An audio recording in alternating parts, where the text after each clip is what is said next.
Hello, my Linians! This is Teacher Ronaline, and today we are going to discuss the topic, Use Basic Tools in Embroidery.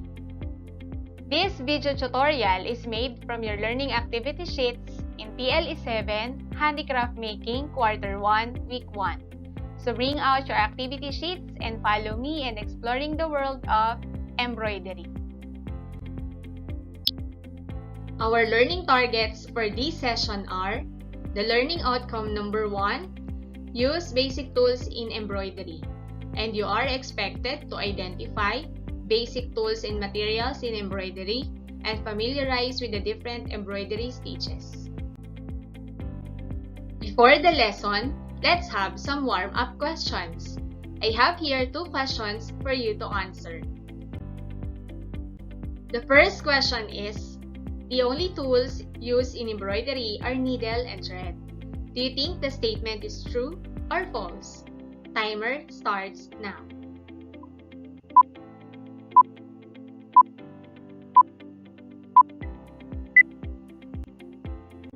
That's incredible!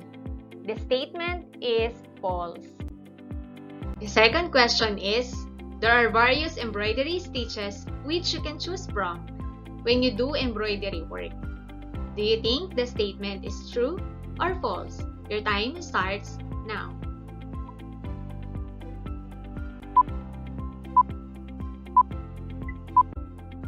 Very good!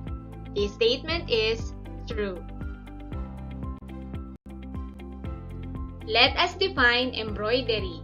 Embroidery is the ornamentation of textiles and other materials with needlework for personal use and for decoration not only at home but for offices as well.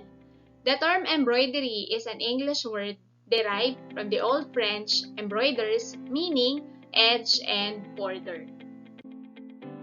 Because of the fast growth of the industry, elegance of designs, and fineness of workmanship, Filipinos exports articles with embroidery work.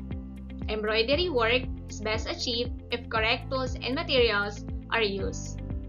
Here are the common tools and materials used in embroidery.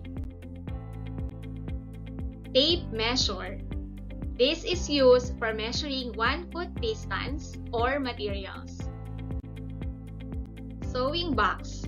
This is used to keep all together embroidery tools and materials. Thimble. This is made from metal or plastic that protects the middle finger and push the needle while doing embroidery work. Embroidery hook or stiletto. It is made of wood, bone, metal, or plastic used to make eyelets in the fabric to be embroidered. It is also used to keep the fabric stretched while doing embroidery stitches. Embroidery scissors is small, sharp, and pointed. It is used for trimming scallops, clipping threads, and cutting large eyelets. Needle threader. It is used for easier threading, especially by those sewers with poor eyesight. Pin cushion. This is a place for pins and needles.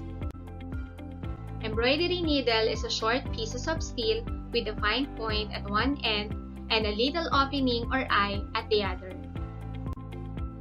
Fabric is sometimes referred to as cloth of great variety, and they differ in materials, weave, weight, design, color, and finish.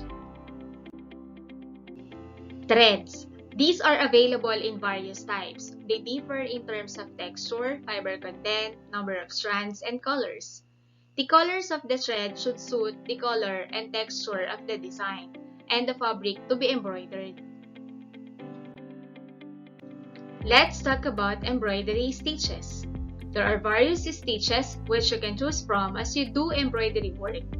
Here are some of the embroidery stitches that will help and guide you as you enjoy working with your lovely craft. Back stitch. It is the most often used to outline the design. This stitch also forms a baseline for other embroidery stitches. Chain stitch. is one of the most popular stitches used in outlining. When worked in rows, chain stitch made good stitches for filling the design area. Bullion stitch. Bullion stitch is a single detached stitch that is used for filling in design area. Rows of the bullion stitch may also be used to outline a design. Cross stitch. It is a stitch formed by two crossing arms and may be used for outlining, as borders, or fill in the entire area. Running stitch. Running stitch is considered the easiest stitch in outlining. Herringbone stitch. Herringbone stitch is a basic overlapping stitch popular for its use in borders. Lazy daisy chain stitch. It is also called detached chain stitch. This stitch is worked in a circle to resemble the petals of a flower. And satin stitch. Satin stitch is a solid filling stitch that is used to cover the design area with long straight stitches worked very close together. Now, let's have some recap. What is embroidery?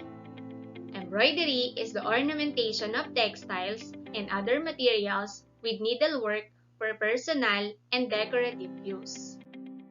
What are the common tools and materials needed in embroidery work? We have tape measure, sewing box, thimble, embroidery hoop, embroidery scissors, needle threader, pin cushion, embroidery needle, fabric, and threads. And what are the different embroidery stitches?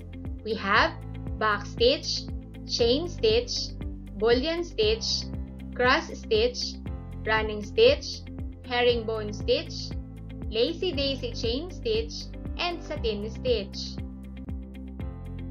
At this point, turn your activity sheet on enrichment part. Reminder, do not write anything on your activity sheet. Write your answer on a separate long band paper. For enrichment activity number 1, briefly discuss the uses of the given tools in embroidery. For enrichment activity number 2, identify the kind of stitches that is being described in each statement. And for enrichment activity number 3, based on the given picture, name the different embroidery stitches. And for your wrap-up activity, just provide brief explanation to answer the questions 1 and 2. And for number 3, gather available tools and materials in the safety of your home and make your own sewing box. You will be using that for the next session. I hope you learned something today.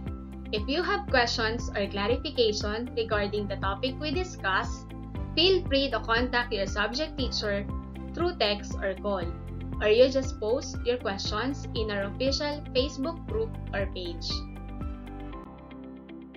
Thank you for watching. Don't forget to like and subscribe.